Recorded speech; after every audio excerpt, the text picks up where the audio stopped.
Hi, I'm Kevin Champeny, and I'm a mosaic artist from New York. So about a year ago, my business partner got a request for a very large-scale logo for Pan Am, created primarily out of aircraft. And it was actually for the grandson of Juan Trippe, the founder of Pan Am, who essentially created modern aviation as we know it.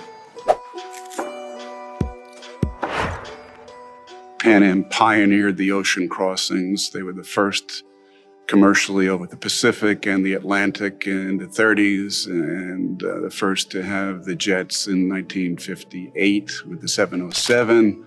Our founder, Juan Trippe, was responsible for the development of the 747. And the 747, of course, was the biggest thing that ever came along. It was a huge airplane and changed not just the culture of aviation, but changed the culture of international travel. And it shrank the world, which is probably Pan Am's most enduring legacy. It's been 30 years since Pan Am went under. We still have a camaraderie among Pan Am ex-employees. Hard to say ex-employees. We still feel like we are a family.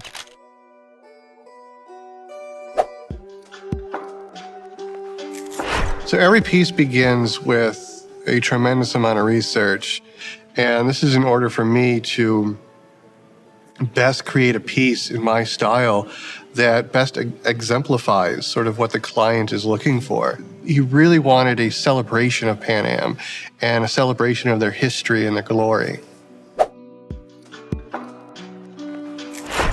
So to give you an idea of the overall scale of this piece, it's 4.5 feet in diameter and has about 20,000 individual castings. And so I grabbed different planes from different eras to sort of create more of a story, an overall story of how they flew and what they flew all the way into the modern times. To add a little bit more texture and interest, I added luggage and stewardesses and even drink stirs. There's a lot of pins and logos. There's a lot of nostalgic pieces that if a true fan and lover and even someone who worked for Pan Am saw the piece, they could actually pull things out that they might recognize and sort of have some personal kind of attachment or feeling for.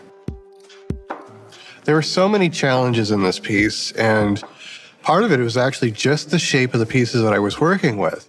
And with this, I had to sort of counteract the shadows that were created from the large wings sort of jutting out from the piece. And they actually stick out almost 4 inches from the surface.